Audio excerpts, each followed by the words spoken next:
After her class, Emily is hungry and not sure what she wants. She opens Google Maps and starts looking through ramen shops near the station. One review stops her. A tiny shop, stand up only, connected directly to the station. The rating is high, and several people mention the broth like it's something they are still thinking about. She finds the entrance tucked right beside the station gates. A narrow door, a small sign, a counter just wide enough for 8 or 9 people, a real hole in the wall. There is already a line. She joins the back and settles in. The people around her are talking about the wait. Someone checks their watch, then puts their arm back down. Nobody leaves. After about 20 minutes, a staff member comes out of the shop and starts taking orders from the line. It keeps things moving, Emily thinks. Emily orders the herbal tonkotsu and gyoza. The staff member nods, writes it down, and heads back inside.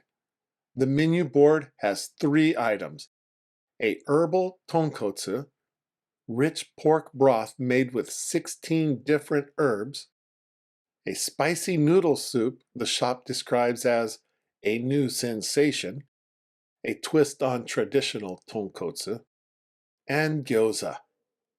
A few minutes later, she was inside. The shop was so narrow that the person beside her was almost touching her shoulder. Then a staff member came over and bowed. She apologized. The gyoza had sold out while Emily was still in line. She was sorry the order had been taken by mistake. Emily told her it was fine. She hadn't come for the gyoza anyways. The bowl came out fast. The broth was darker than she expected, deep brown, almost amber. A soft boiled egg on one side and a thick slice of chashu on the other. She took a sip. The herbs were there from the first mouthful, warm and layered. Nothing like the ramen she had tried before. She tried to count the flavors, but gave up after a few. She finished the whole bowl and set down her chopsticks.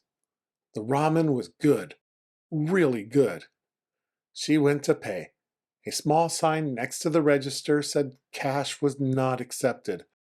Cashless payment apps only. She opened PayPay, held her phone to the reader, and waited for the beep.